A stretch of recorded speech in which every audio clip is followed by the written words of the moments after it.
ధన్యవాదాలు అధ్యక్ష.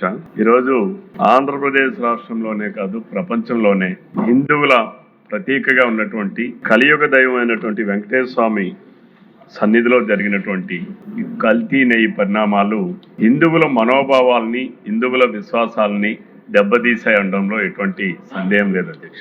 గౌరవ మంత్రి గారు చాలా స్పష్టంగా, చాలా విపులంగా ఏ రకంగా కల్తీ జరగడానికి ఆస్కారం ఏర్పడింది, ఏ రకంగా కల్తీ జరిగింది అనేది సిట్ నివేదికని చాలా స్పష్టంగా తెలియపరిచారు అధ్యక్ష.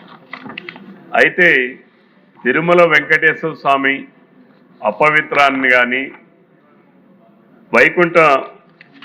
కలియుగ వైకుంఠంగా పేరొందినటువంటి తిరుమలని ఏ రకంగా దాని ప్రాశస్త్యాన్ని తగ్గించాలన్నటువంటి ఆలోచన విధానం ఈ రోజే కాదు అధ్యక్ష.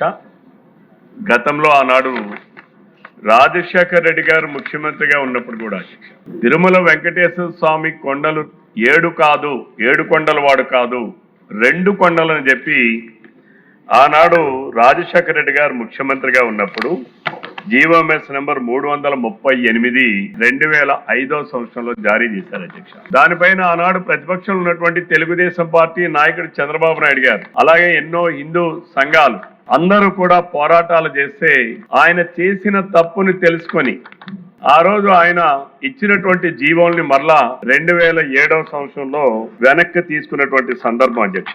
ఆయన దానిని ఒక ఆధ్యాత్మిక కేంద్రంగా ఉండాలి, ఈ తిరుమలను 7 కొండలకు అక్కడ ఉన్నటువంటి తీర్థాలు కానీ మార్గాలు కానీ అన్నీ కూడా దివ్యక్షేత్రంగా, తిరుమల దివ్యక్షేత్రంగా దాన్ని పేర్కొంటూ ఆనాడు ప్రకటన చేసే పరిస్థితి వచ్చింది అధ్యక్ష.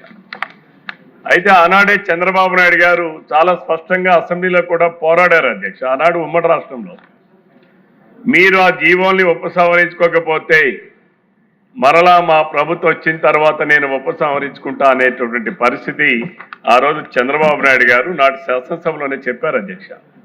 ఆయన అంతే కదా అధ్యక్ష, మీరు ఉపసంహరించుకున్న తర్వాత నేను కాలి నడకన తిరుమలకి వెళ్తానని చెప్పి ఎప్పుడైతే రాజశేఖర్ రెడ్డి గారు ఆయన ముందు ఇచ్చినటువంటి జీవో నెంబర్ 338 7 కొండలు కాదు వెంకటేశ్వర స్వామి 2 కొండలే అని చెప్పి పరిమితం చేసినటువంటి జీవోని విత్డ్రా చేసిన తర్వాత ఆయన కాలి నడకను నడిచి వెళ్ళేటటువంటి సందర్భం కూడా ఆనాడు జరిగింది అధ్యక్ష.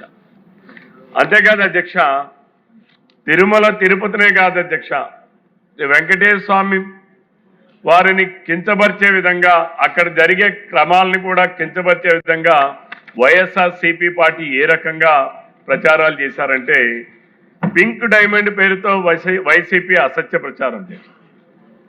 పింక్ డైమండే లేదు అధ్యక్ష. ఆనాడు మైసూర్ రాజా వారు ఉన్నటువంటి ఆభరణాన్ని, రూబీ ఉన్నటువంటి ఆభరణాన్ని అది పింక్ డైమండ్ అని చెప్పి ఆనాడు అభూత కల్పనలు సృష్టించి మాట్లాడినటువంటి సందర్భం అధ్యక్ష. ఇది 2018లో జరిగింది అధ్యక్ష. అంటే ఆనాడు చంద్రబాబు నాయుడు గారు తీసుకెళ్లారు, అది వారి కుటుంబ సభ్యులలో ఉన్న వారి దగ్గర ఉంది అని చెప్పి తప్పుడు అభిప్రాయాలు, తప్పుడు ప్రచారాలు చేసినటువంటి పరిస్థితి ఈనాడు ఉన్నటువంటి జగన్మోహన్ రెడ్డి గారి ఆధ్వర్యంలో ఉన్నటువంటి వైఎస్ఆర్సీపీ పార్టీ చేసే విష ప్రచారాలు అధ్యక్ష. ఆనాడు మనం చూస్తే అధ్యక్ష, టీటీడీ పరిపాలనలో టీటీడీ ప్రతిష్టని దిగజారుస్తున్నారని చెప్పి ఆ పింక్ డైమండ్ విషయంలో ఆనాడు టీటీడీ వాళ్ళు కోర్టులో కేసు దాఖలు చేశారు అధ్యక్ష. అంతేకాకుండా వారు దానికి 2 కోట్ల రూపాయలు కూడా ఫీజు చెల్లించారు అధ్యక్ష. ఇది వైసీపీ ప్రభుత్వం అధికారంలోకి వచ్చిన తర్వాత వైవి సుబ్బారెడ్డి గారు చైర్మన్ అయిన తర్వాత అధ్యక్ష, ఏదైతే పింక్ డైమండ్ చంద్రబాబు నాయుడు గారు వారి కుటుంబ సభ్యుల దగ్గర ఉందని చెప్పి ఎన్నో ఫేక్ ప్రచారాలు చేసినటువంటి వ్యక్తులు వారు అధికారంలోకి వచ్చాక ఆ కేసును విత్డ్రా చేసుకున్నారు అధ్యక్ష. ఆ రోజు అనేక రిపోర్టులు కానీ, ఆ రోజు మునిరత్నం రెడ్డి గారి నేతృత్వంలో జరిగినటువంటి దర్యాప్తులో కానీ అసలు మైసూర్ మహారాజు గారు పింక్ డైమండ్ అనేదే ఇవ్వలేదు, అందులో ఉన్నది కేవలం రూబీ మాత్రమే అని చెప్పి చెప్పినటువంటి సందర్భం అధ్యక్ష.